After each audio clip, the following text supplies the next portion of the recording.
काठमाडौँ महानगरले छुट्याए सडक बत्तीका लागि 30 करोड बजेट। सुन चाँदीको मूल्य बढ्यो। त्रिभुवन विमानस्थलका शौचालयमा एटीएमबाट सेनिटरी प्याड। संसदमा पत्रिका पढ्न थालेपछि सभामुखको रुलिङ। न्यायाधीशमाथि खनिए मन्त्री। जनताको नाममा कलङ्क भन्दै गालीगलौज। मेयर बालिन शाह विरुद्ध अवहेलनाको उजुरी। भरतपुर महानगरको बजेट 6 अर्ब 31 करोड। प्रहरी जवान र हवलदारलाई 16 वर्षमै अवकाश भन्दै गृहमन्त्री बालकृष्ण खाँडको भनाई। समयमै कोरिया जान नपाएपछि एपीएस शाखा घेराउ। काठमाडौँ महानगरपालिकाले ल्यायो 25 अर्ब 54 करोड रुपियाँको बजेट। नक्कली भुटानी शरणार्थी प्रकरणको अनुसन्धान खुला छ भन्दै गृहमन्त्री श्रेष्ठले भने। दबावमा हुने धर्म प्रचार रोक्छौं भन्दै उपप्रधानमन्त्री श्रेष्ठको भनाई। करिब 4 अर्ब आन्तरिक ऋण उठाउँदै सरकार 20.5 अर्ब नवीकरण गर्ने। काठमाडौँ महानगरले आफ्नै टेलिभिजन स्थापना गर्ने। राष्ट्रिय अनुसन्धान विभागलाई गृहमा फर्काउन प्रधानमन्त्रीसँग छलफल भइरहेको छ भन्दै गृहमन्त्री नारायण काजी श्रेष्ठको भनाई। काठमाडौँ महानगरले 300 कुचिकार र 151 नगर प्रहरी थप गर्ने। काठमाडौँ महानगरका सामुदायिक विद्यालयका शिक्षकलाई मासिक तलब। प्रधानाध्यापकको भत्ता वृद्धि। आर्थिक अवस्था सुदृढ बनाउन सत्तापक्ष र प्रतिपक्ष एक हुनुपर्छ भन्दै देवेन्द्र पौडेलले भने। विराटनगरले ल्यायो 3 अर्ब 28 करोड 50 लाखको बजेट। यति ओम्नी प्रकरणमा भ्रष्टाचार देखिए छुट हुँदैन भन्दै गृहमन्त्री नारायण काजी श्रेष्ठले भने। सोचे जस्तो नभए पनि नेपाली टिमको मेहनत कमजोर थिएन भन्दै नेकपा एमालेका अध्यक्ष केपी ओलीको भनाई। गृहले फिर्ता गर्यो विशिष्ट व्यक्तिहरूको सुरक्षामा खटिएका 316 सुरक्षाकर्मी। गाडी दुर्घटनामा मृत्यु भएका चापाकोटका पूर्व मेयर गिरीका परिवारले दिए चालक विरुद्ध जाहेरी। जलहरी जाँच्न अख्तियारको टोली पशुपतिनाथ मन्दिर जाँदै सहकारी संस्थाहरूको उजुरीले सीआईबीको कोठा भरिन लागेको छ भन्दै गृहमन्त्री नारायण काजी श्रेष्ठले भने। संसदमा गृहमन्त्री श्रेष्ठले गरे रवि लामी छानेको प्रशंसा। देशको आर्थिक अवस्थालाई सुदृढ बनाउन सत्तापक्ष र प्रतिपक्ष एक हुनुपर्छ भन्दै सांसद पौडेलको भनाई। महानगरवासीलाई न्याय दिन न्याय चौतारी। बालेन शाह र हर्क साम्पाङको चर्चापछि फिल्म मेयर साहेब निर्माण हुने। प्रधानमन्त्री भारततिर ढल्किनु भयो भन्नु अपरिपक्वता हो भन्दै वर्षमान कुनको भनाई। दर्ता नभएका मोबाइल दर्ता गर्न असार मसान्तसम्मको म्याद। नेपाली क्रिकेट टोलीसँग सँगै खाना खाने निम्ता दिँदै केपी ओलीले भने एउटा असफलता यात्राको अन्त्य होइन। काठमाडौँमा हिन्दी सिनेमा रोकेर बालेन शाहले दादागिरी देखाएका छन् भन्दै जसपाका प्रवक्ताको भनाई। धुलोरहित काठमाडौँ बनाउन 1 अर्ब बजेट विनियोजन। सुन्दर बनाउन 25 करोड। काठमाडौँ महानगरपालिकाले शिक्षकहरूलाई मासिक रूपमा तलब दिने। प्रधानाध्यापकको भत्ता पनि बढ्यो। बाढी पहिरोमा परि 10 दिनमा 17 जनाको मृत्यु 26 बेपत्ता। नागरिकता प्राप्तिमा असहयोग गर्नेलाई 3 महिना कैद हुने। सुनको भाउ आज तोलामा 400 रुपैयाँले बढ्यो।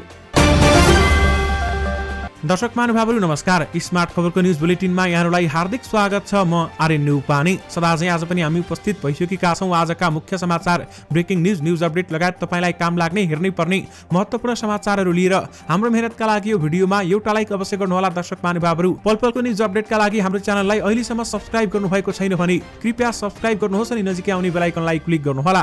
दैनिक रूपमा हेर्नुहुन्छ भने रेगुलर भनेर लेख्नुहोला। आज पहिलोचोटि हेर्दै हुनुहुन्छ भने फर्स्ट टाइम भनेर लेखिदिनुहोला। दर्शक महानुभावहरू देशभित्रबाट हेर्नु भएको छ भने आफ्नो गाउँ ठाउँ सहर अनि जिल्लाको नाम लेखिदिनु होला। यदि विदेशमा हुनुहुन्छ भने कुन देशबाट हामीलाई हेरिरहनु भएको छ त्यो कुरा पनि तलको कमेन्ट बक्समा कमेन्ट गर्नुहोला। आउनुहोस् दर्शक महानुभावहरू आजका मुख्य समाचार सुरु गरौँ। काठमाडौँ महानगरपालिकाका मेयर बालेन शाह विरुद्ध अवहेलनाको उजुरी परेको प्रसङ्गबाट।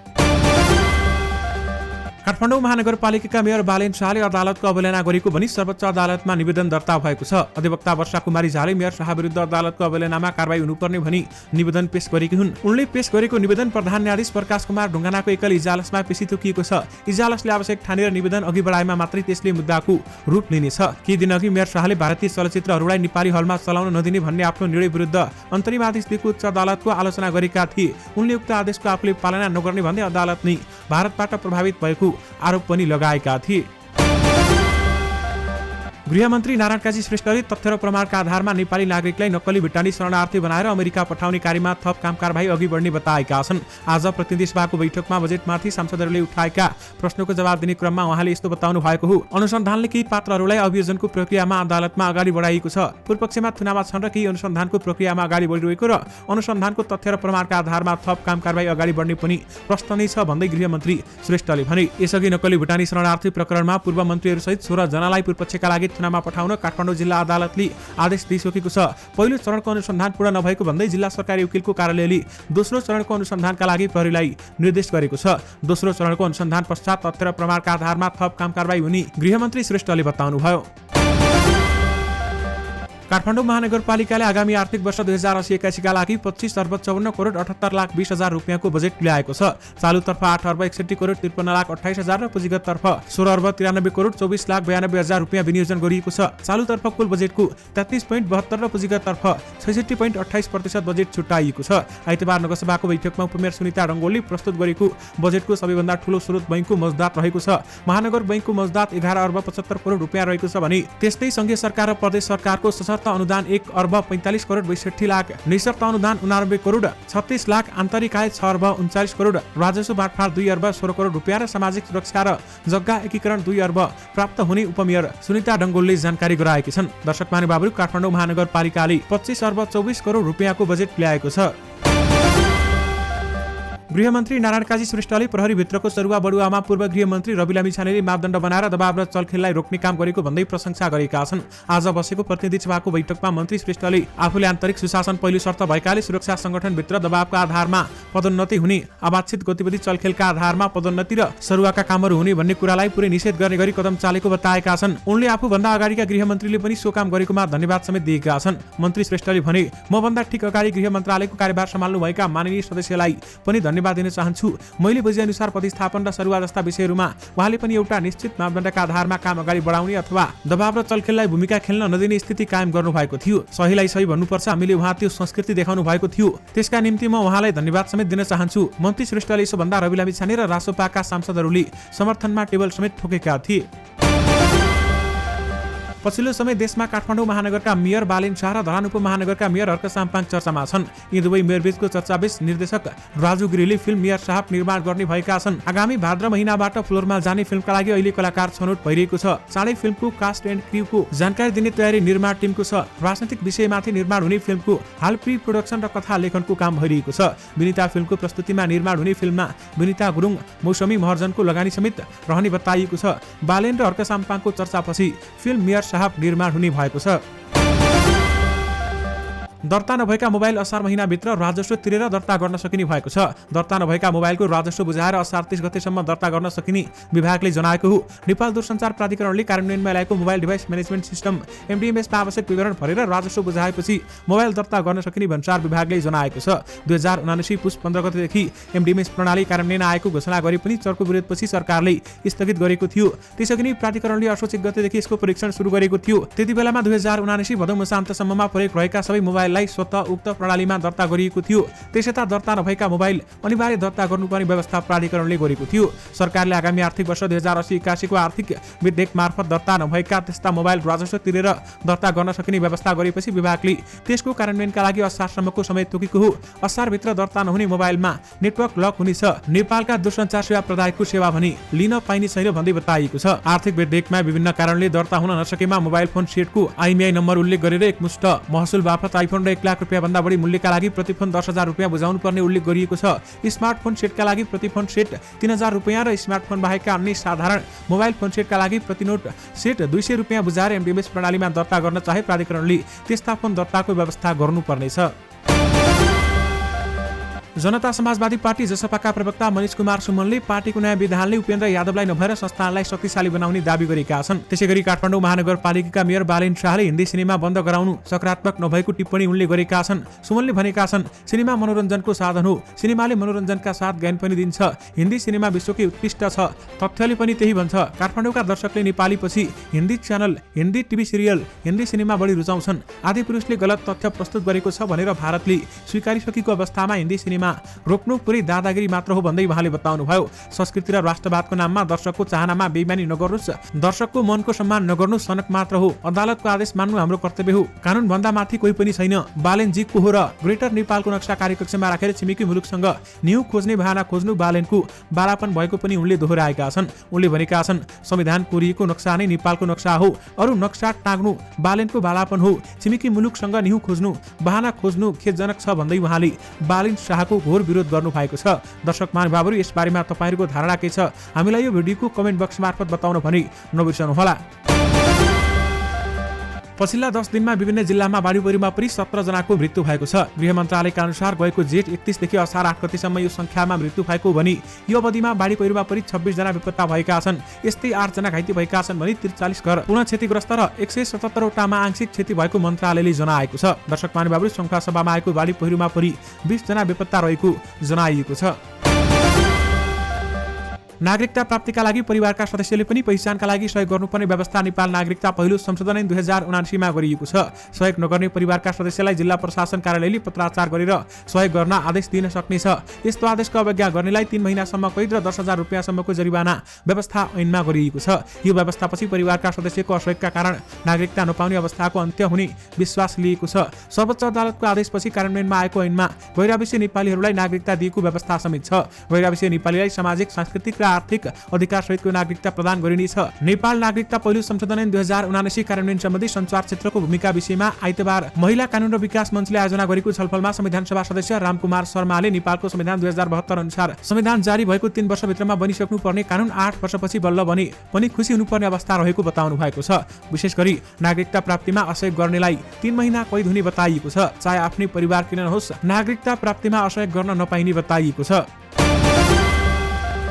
सभामुख देवराज घिमिरेले संसद बैठकमा पत्रिका नपढ्न रुलिङ गरेका छन्। उपप्रधान तथा गृहमन्त्री नारायण काजी श्रेष्ठले मन्त्रालय लगायतको बजेटमा उठेका प्रश्नहरूको जवाब दिइरहेका थिए। त्यस क्रममा सांसदहरूले पत्रिका पढिरहेको देखेपछि सभामुखले बैठकमा पत्रिका नपढ्न रुलिङ गरेका हुन्। माननीय सदस्यहरू, म माननीय सदस्यहरूलाई प्रतिनिधि सभामा नियमावली 2079 को नियम 20 को खण्ड ज को व्यवस्थाप्रति ध्यानाकर्षण गराउँदै बैठकमा पत्रिकामा पढ्ने काम गर्नुहुन्न अथवा नगर्न हुन आग्रह गर्दछु भन्दै सभामुख घिमिरेले गृहमन्त्रीलाई रोक्दै रुलिङ गरेका छन्। प्रतिनिधि सभा नियमावली 2079 को नियम 20 मा बैठकमा पालना गर्नुपर्ने नियम सम्बन्धी व्यवस्था छ। नियम 20 को उपनियम नियममा भनिएको छ, बैठकको कार्यसँग प्रत्यक्ष रूपले सम्बन्धित विषय बाहेक अन्य विषयको पुस्तक, समाचार पत्र वा अन्य कागज पत्र पढ्न नहुने। त्यसै सम्बन्धी रुलिङ गर्दै संसदमा पत्रिका पढ्न थालेपछि सभामुखले रुलिङ गरेका हुन्। उपप्रधान तथा गृहमन्त्री नारायण काजी श्रेष्ठ प्रकाशले प्रहरी जवान र हवलदारहरूलाई 16 वर्षमा नै अवकाश दिने प्रस्ताव तयार भइसकेको बताएका छन्। गृह मन्त्रालयको बजेटमाथिको संसदमा भएको छलफलमा उठेका प्रश्नहरूको आज जवाब दिने क्रममा श्रेष्ठले प्रहरीमा 30 वर्ष सेवा अवधि हटाउने गरी कानूनको मस्यौदा तयार भइसकेको बताएका छन्। 30 वर्षको सेवा अवधि हटाउने सन्दर्भमा सर्वोच्च अदालतले आदेश अनुसार कानूनमा नै व्यवस्था गर्नुपर्ने भएकाले नयाँ कानूनको मस्यौदामा त्यसलाई प्रस्ताव गरिएको छ भन्दै उनले भने त्यो कानून यही सदनमा आउनेछ। उनले प्रहरी संगठनभित्र प्रहरी जवान, सहायक हवलदार सही र सहीको प्रोत्साहनको व्यवस्थामा राम्रो नभएको बताएका छन् भने एसएसपीबाट 9 महिनामा डीआईजी, एआईजी हुँदै आईजीपी भए पनि प्रहरी जवानदेखि सहीसम्म पदोन्नतिको व्यवस्था राम्रो नभएको उनको भनाइ छ। गृहमन्त्री श्रेष्ठले भने जवान हवलदारहरू 19 वर्ष एउटै पदमा रहिरहँदा पीडित भइरहेका छन्। यसलाई सम्बोधन गर्न र क्याडर ल्याडर प्याटर्न मिलाउन पनि जवान हवलदार र सहायक हवलदारलाई 16 वर्ष तथा असही र सहीलाई 18 वर्ष सेवा अवधि पुगेपछि रिटायरमेन्ट दिने र 20 वर्ष सेवा पुग्दा पेन्सन पनि दिने व्यवस्था लागू गर्न गृह मन्त्रालयले आफ्नो प्रस्ताव अन्य मन्त्रालयमा पठाइसकेको बताएका छन्।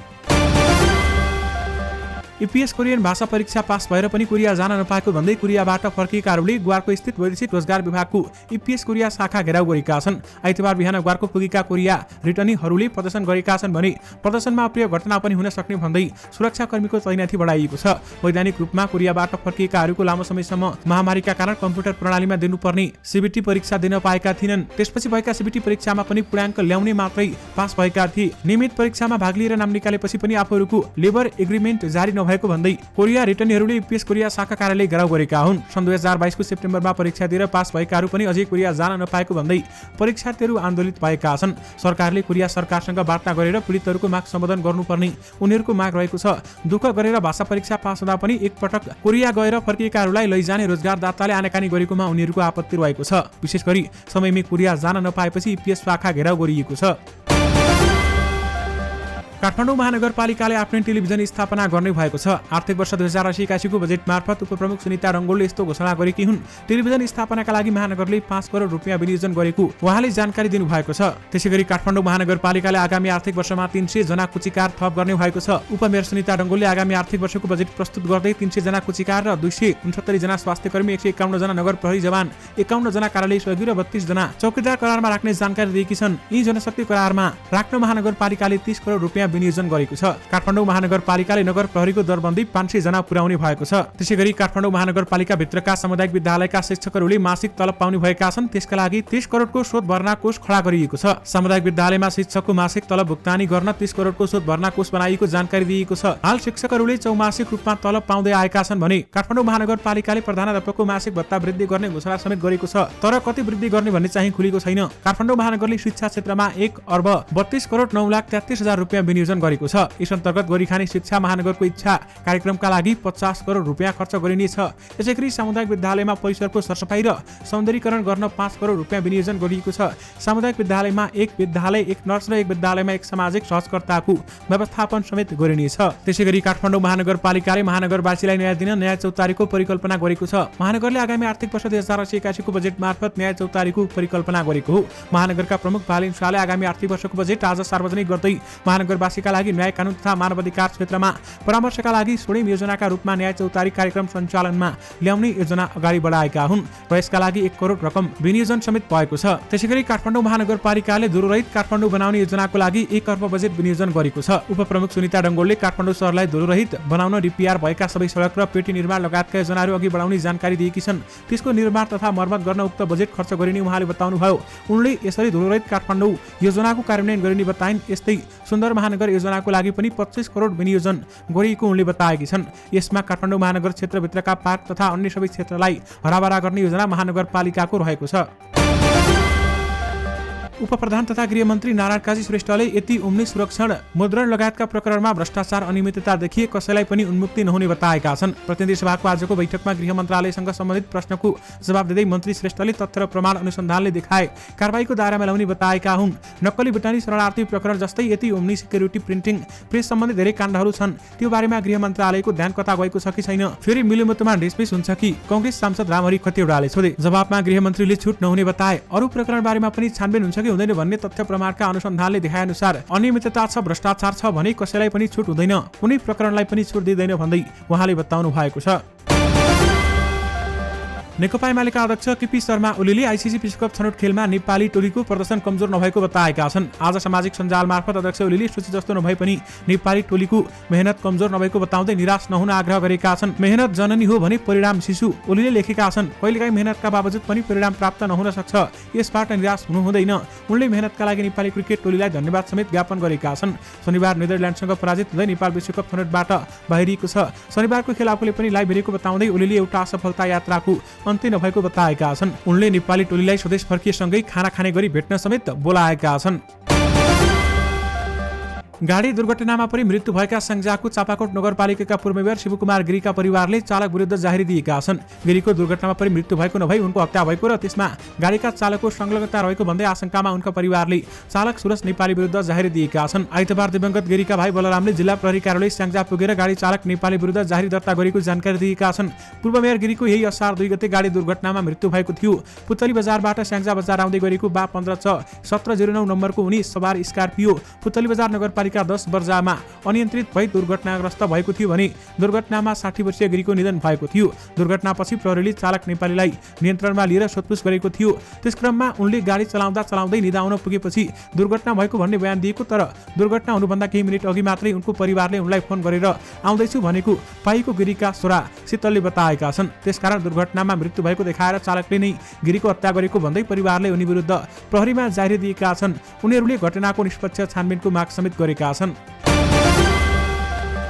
पशुपतिनाथ मन्दिरको ज्योतिर्लिङ्गमा राखिएको सुनको जलहरी जाँच्न अख्तियार दुरुपयोग अनुसन्धान आयोगको टोली आज अपराह्न 3 बजे पशुपति मन्दिरमा गएको छ। जलहरी राख्दा अनियमितता भएको सूचना बाहिर आएपछि त्यसबारेमा अख्तियारले छानबिन गरिरहेको छ। संसदमा समेत त्यसबारेमा प्रश्न उठेको थियो। आयोगका एकजना उच्च अधिकृतका अनुसार उजुरीबारेमा थप अनुसन्धान गर्न टोली पशुपतिनाथ मन्दिरमा जान लागेको हो। आयोगको टोलीले जलहरी नाप जाँच गर्नेछ। आयोगको टोलीमा खानी तथा भूवर्ग विभाग, गुणस्तर र नापतोल तथा विभाग तथा नेपाल सुनचाँदी व्यवसाय महासंघका प्रतिनिधिहरू संलग्न हुनेछन्। उनीहरूले जलहरी बनाएको सुनको गुणस्तर दर तौल लगायत विषयमा परीक्षण गर्ने जानकारी ती अधिकृतले दिएका छन्। जलहरीमा 11 केजी सुन घोटाला भएको र त्यसमा कोषकै पदाधिकारी संलग्न रहेको आशंका छ। 2077 माघ 12 मा तत्कालीन प्रधानमन्त्री केपी शर्मा ओलीले पत्नी राधिका साकेर सहयोगीका साथै पशुपतिनाथ मन्दिरमा पुगेर संकल्प पूजा गरेर करिब 1 अर्ब रुपियाँ लागतमा जलहरी राख्ने घोषणा गरेका थिए। घोषणा अनुरूप सरकारले 30 करोड रुपियाँ बजेट दिने बताएका थिए। लगत्तै पशुपति क्षेत्र विकास कोषले सरकारले दिने रकममा 50 करोड आफै थपेर 108 केजी परिणामको सुनको जलहरी राख्ने निर्णय गरेको थियो। विशेष गरी जलहरी जाँच्न अख्तियारको टोली पशुपतिनाथ मन्दिर गएको छ। गृहमन्त्री नारायण काजी श्रेष्ठले सहकारी संस्था विरुद्धको जुरीले नेपाल प्रहरीको केन्द्रीय अनुसन्धान ब्युरोको कोठा भरिन लागेको बताएका छन्। आज प्रतिनिधि सभाको बैठकमा मन्त्रीहरूले सोधेका प्रश्नको जवाब दिँदै उनले सरकारले सहकारी नियमनका लागि काम गरिरहेको बताएका छन्। मन्त्री श्रेष्ठले भनेका छन्, हाम्रो एकजना माननीयले सहकारीको समस्याको बारेमा ध्यानाकर्षण गराउनुभयो। निश्चित हो, अहिले हाम्रो सिआइबीमा मात्रै पनि सहकारीको उजुरी हेर्ने हो भने त्यसैको उजुरी चाङले कोठा भरिएको छ। अहिले सहकारीको ठूलो समस्या छ। यसबारेमा सहकारीले अर्थ मन्त्रालय, भूमि गरीब न्याय तथा सहकारी मन्त्रालय र सहकारीसँग सम्बन्धित अरू पक्षहरूसँग बसेर छलफल गरेको छ भन्दै उहाँले बताउनु भएको छ र यस सम्बन्धी एउटा कमिटी पनि गठन गरिएको छ। नेकपा माओवादी केन्द्रका सांसद देवेन्द्र पौडेलले देशको आर्थिक अवस्थालाई सुदृढ बनाउन सत्तापक्ष र प्रतिपक्ष हुनुपर्ने बताएका छन्। प्रतिनिधि सभाको बैठकमा बोल्दै सांसद पौडेलले आर्थिक अवस्था अथवा सुधारको विषयलाई सबैको साझा विषय बनाएर अघि बढ्न जरुरी रहेको बताएका छन्। उनले आर्थिक प्रणालीलाई लयमा ल्याउनुको निम्ति सत्तापक्ष र प्रतिपक्ष बाँडिने अवस्था देशमा नरहेको जिकिर गरेका छन्। उनले देशको आर्थिक अवस्था सुधार गर्नको निमित्त सामूहिक रूपमा अघि बढ्ने एउटा साझा समूहको अथवा साझा संकल्पको आवश्यकता रहेको देशमा बताएका छन्। सांसद पौडेलले बजेटमा भएका असन्तुष्टिलाई सम्बन्धित मन्त्रालयले सुन्न जरुरी रहेको बताएका छन्। उनले बजेटको यो वर्षको आर्थिक वृद्धि दर 2.16 मा सीमित रहने उल्लेख गरिएको भन्दै यो विषय सत्तापक्ष र प्रतिपक्षको मात्रै नभई देशकै विषय रहेको पनि बताएका छन्। उनले राष्ट्रपति उपराष्ट्रपतिको कार्यकालदेखि राज्यका साधारण खर्च नगर्दा पनि प्राकृतिक ठाउँहरूको खर्चलाई काम गर्ने गरी अघि बढ्न जरुरी रहेको बताएका छन्। सांसद पौडेलले आर्थिक वृद्धि दर कम हुँदै जानु राज्यको साझा चुनौतीको विषय रहेको समेत उल्लेख गरेका छन्।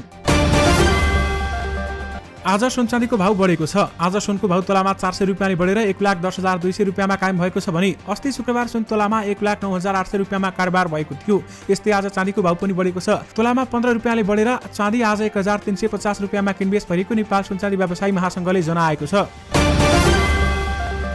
काठमाडौँ महानगरपालिकाले सडक बत्ती जडानका लागि 30 करोड रुपियाँ बजेट विनियोजन गरेको छ। आइतबार उपप्रमुख सुनिता डङ्गोलले आर्थिक वर्ष 2080-81 का लागि बजेट प्रस्तुत गर्दै उज्यालो शहर मेरो महानगर योजना अन्तर्गत 30 करोड रुपियाँ बजेट विनियोजन गरिएको जानकारी दिनुभएको छ। महानगरको सबै सडक र गल्लीमा बत्ती जडान गर्न उक्त बजेट विनियोजन गरिएको उनले बताएकी छन्। बजेटबाट 100 स्थानमा हाइमास्ट लाइट जडान गरिने उनले जानकारी दिनुभएको छ। त्रिभुवन अन्तर्राष्ट्रिय विमानस्थलमा भित्र महिलाले प्रयोग गर्ने शौचालयमा अटोमेटिक टेल मेसिन एटिएमबाट सेनिटरी प्याड लिन सक्ने व्यवस्था सुरु गरिएको छ। विमानस्थल महाप्रबन्धक प्रताप बाबु तिवारीले सार्वजनिक गरेको पछिल्लो 3 महिनाको कार्य विवरणमा यस्तो उल्लेख गरिएको छ। उनका अनुसार महिला शौचालयमा सेनिटरी प्याडका लागि एटिएम मेसिन सहित सेनिटरी प्याडको व्यवस्था गरिएको छ। शौचालयमा नेपाली धुन बज्ने व्यवस्था समेत गरिएको उनले जनाएका छन्। विमानस्थलभित्र वृद्ध, गर्भवती, अशक्त र बच्चाका लागि चेक-इनमा प्राथमिकता दिने व्यवस्था गर्दै बस्नका लागि समेत छुट्टै कुर्सीको व्यवस्था मिलाएको उनले बताएका छन्। र्याम्प बसमा समेत उनीहरूका लागि छुट्टै सिटको व्यवस्था गरिएको उनले बताएका छन्। विमानस्थलमा अहिले टर्मिनल बाहिर आगमन र प्रस्थान क्षेत्रमा हेल्प डेस्कको व्यवस्था गरिएको तिवारीले जानकारी दिनुभएको छ। उनका अनुसार सूचना सेवाको सहयोग गर्ने मे आई हेल्प यू ज्याकेट लगाएका जनशक्तिबाट समेत यात्रुले सहयोग लिन सक्ने भएका छन्। खेलकुद बोर्डका सदस्य सचिव हटाउने आफ्नो निर्णय कार्यान्वयन नगर्न अन्तरिम आदेश दिएपछि कुशी प्रदेशका सामाजिक विकास मन्त्री बुद्धिकुमार राजभण्डारी न्यायाधीशमाथि खनिएका छन्। उनले सार्वजनिक मञ्चबाट न्यायाधीशलाई फटाहा, जनताको नाममा कलङ्क र घुस खाएर फैसला गरेको जस्ता आक्षेप लगाएका छन्।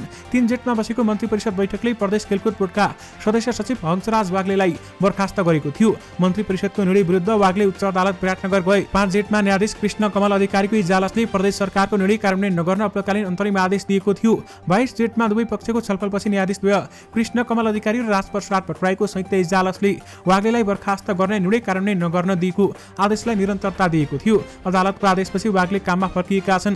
खेलकुद मन्त्री भने न्यायाधीशमाथि खनिएका छन्। विराटनगर स्थित शिक्षादीप कलेजमा आयोजित कार्यक्रममा मन्त्री भण्डारीले स्टे अर्डर दिने न्यायाधीश फटाहा र जनताको नाममा कलङ्क भएको दावी गरे। खेलकुद बोर्डको सदस्य सचिवले प्रदेशको नाम कोसिनै मेटेर प्रतियोगिता गराएपछि आफूले स्पष्टीकरण सोधेको र त्यसको जवाब चित्त बुझ्न आएपछि हटाएकोमा भए पनि न्यायाधीशले बदनियत राखेर काममा फर्काएको बताएका छन्। मेरो ठाडो भाषामा भन्न सक्छु, बदनियत गरेकै हो न्यायाधीशले। उनले भने यो न्यायाधीश फटाहा हो, त्यो न्यायाधीश जनताको नाममा कलङ्क हो। सदस्य सचिवलाई सरकारले कारबाही गर्दा पैसा लिएर स्टे अर्डर गर्ने न्यायाधीश खराब हो भन्दै उहाँले बताउनु भएको छ। चितवनको भरतपुर महानगरपालिकाले आगामी आर्थिक वर्ष 2080-81 का लागि 6,31,91,000 रुपियाँको बजेट पेश गरेको छ। महानगरका उपप्रमुख चित्रसेन अधिकारीले पेश गरेको बजेटको स्रोतमा आन्तरिक आय 1,75,00,00,000 संघीय सरकार र प्रदेश सरकारबाट प्राप्त अनुदान 1,83,79,75,000, राजस्व बाँडफाँडबाट 54,80,15,000, जनसहभागिताबाट 50 करोड, बैङ्क मौजदातबाट 1,65 करोड, सडक बोर्ड नेपालबाट आउने 3 करोड रहेको छ। अन्तर सरकारी अख्तियारी शीर्षकमा अनुमानित 1,10 करोड रहने प्रक्षेपण गरिएको छ। महानगरले चालु आर्थिक वर्षमा निर्माण सम्पन्न हुन नसकेका तर भुक्तानी दिन बाँकी रहेका र क्रमागत एवं बहुवर्षीय ठेक्का भएका योजनाहरू समयमै सम्पन्न गर्न 1,65 करोड बजेट विनियोजन गरेको छ। उपप्रधान तथा गृहमन्त्री नारायण काजी श्रेष्ठले धर्म प्रचार अभियानलाई निर्वाध नछोडिने बताएका छन्। गृह मन्त्रालयमाथि बजेटमाथिको छलफलमा सांसदहरूले दबाव र प्रलोभनमा पारी धर्म परिवर्तन गराउने कार्य भइरहेको भनी सरकारको ध्यानाकर्षण गराएका थिए। उक्त प्रश्नको जवाब दिँदै उपप्रधानमन्त्री श्रेष्ठले दबाव र प्रलोभनमा धर्म परिवर्तन गर्न नदिने बताएका हुन्। दबाव वा प्रलोभनमा कुनै पनि मिसनमा आधारित भएर कुनै पनि प्रकारको धर्म प्रचारको अभियानलाई भने निर्वाध छोड्न सकिँदैन। यो कुरामा पनि सरकार गम्भीर छ र रहनेछ भन्दै गृहमन्त्री श्रेष्ठले बताउनु भएको छ। दबावमा हुने धर्म प्रचार रोक्छ भन्दै उपप्रधानमन्त्री श्रेष्ठको भनाइ छ। नेपाल सरकारले 3,91 करोड आन्तरिक ऋण उठाउने भएको छ। सोमबार 91 दिन अवधिको ट्रेजरी बिल बुल्कबल मार्फत उक्त आन्तरिक ऋण परिचालन हुने नेपाल राष्ट्र बैंकले जनाएको छ। यस्तै सोमबार नै सरकारको 20,50 करोड 25 लाख रुपियाँको विभिन्न अवधिको ट्रेजरी बिल नवीकरणका लागि बुल्कबल हुने राष्ट्र बैंकले जनाएको छ। 28 दिन अवधिको 4 अर्बको, 91 दिन अवधिको 6,50 करोड 25 लाख, 182 दिन अवधिको 5 अर्ब र 364 दिन अवधिको 5 अर्बको ट्रेजरी बिल नवीकरणका लागि बुल्कबल हुने राष्ट्र बैंकले जनाएको छ। विराटनगर महानगरपालिकाले आगामी आर्थिक वर्ष 2080-81 का लागि 3,28 करोड 50 लाख रुपियाँको बजेट ल्याएको छ। नगरसभाको 12औं अधिवेशनमा उपप्रमुख शिल्पा निरला कार्कीले 3,28 करोड 50 लाख रुपियाँको बजेट प्रस्तुत गरेकी छन्। बजेट वक्तव्यमा चालुतर्फ 1,51 करोड 83,25,000 रुपियाँ र पछिल्लोतर्फ 1,71 करोड 66,75,000 रुपियाँ विनियोजन गरिएको छ। महानगरपालिकाले वित्तीय व्यवस्थातर्फ 5 करोड रुपियाँ समेत विनियोजन गरेको छ। उपप्रधान तथा गृहमन्त्री नारायण काजी श्रेष्ठले राष्ट्रिय अनुसन्धान विभागलाई गृह मन्त्रालय मातहतमा ल्याउन प्रधानमन्त्रीसँग छलफल सुरु भएको बताएका छन्। पहिले गृह मन्त्रालय मातहत रहेको राष्ट्रिय अनुसन्धान विभागलाई केपी शर्मा ओली नेतृत्वको सरकारको पालामा प्रधानमन्त्री कार्यालय मातहतमा लगिएको थियो। गृह मन्त्रालयको बजेटमाथि संसदमा भएको छलफलमा सांसदहरूले गृह मातहतमै राख्नुपर्ने बताएका थिए। आज सांसदहरूले उठाएका प्रश्नको जवाब दिँदै गृहमन्त्री श्रेष्ठले भने यहाँ सुझाव प्राप्त भएअनुसार के गर्न सकिन्छ छलफल गर्नुपर्छ भन्नेमा प्रधानमन्त्रीसँग पनि छलफल सुरुवात भएको छ। एउटा निष्कर्ष पुगेका छौं भन्दै उहाँले बताउनुभयो। माओवादी केन्द्रका उपमहासचिव वर्षमान पुन 4 महिना चीनमा उपचार गराएर हालै स्वदेश फर्किएका छन्। काठमाडौँ फर्केर गते उनी राजनीतिक गतिविधिमा सक्रिय हुँदैछन्। प्रधानमन्त्री तथा माओवादी अध्यक्ष पुष्पकमल दाहाल प्रचण्ड निकट नेता पुनसँग उनको स्वास्थ्य स्थिति, समाजवादी मोर्चा र गठन बारेमा प्रधानमन्त्रीको अथवा भारत भ्रमणको विषयमा समेत केही प्रश्न गरिएको थियो। उहाँले उक्त प्रश्नको जवाबमा के भन्नुभयो त? उहाँले भन्नुभयो प्रधानमन्त्री भारततिर ढल्किनु भयो भन्नु अपरिपक्वता हो भन्दै वर्षमान पुनले त्यसको जवाब दिनुभएको छ। दर्शक महानुभावहरू, यससँगै तपाईँहरूमा आजका सबै मुख्य समाचारहरू राखिसकेका छौं। हामीले दैनिक रूपमा प्रस्तुत गर्ने समाचारहरू के कस्ता लागिरहेका छन् तलको कमेन्ट बक्समा कमेन्ट गर्नुहोला। दर्शक महानुभावहरू, त्यसैगरी आजदेखि दैनिक बिहान 5 बजे र साँझ 5 बजे यस च्यानलमा मुख्य समाचारहरू आउनेछन्। त्यसकारण तपाईँहरूले बिहान 5 बजे र साँझ 5 बजे मुख्य समाचार तथा तपाईँलाई काम लाग्ने खबरहरू हेर्न भने नबिर्सिनुहोला। फेरि पनि तपाईँहरूमा उपस्थित हुने छौं। अहिलेलाई भने मलाई बिदा दिनुहोस्। नमस्कार।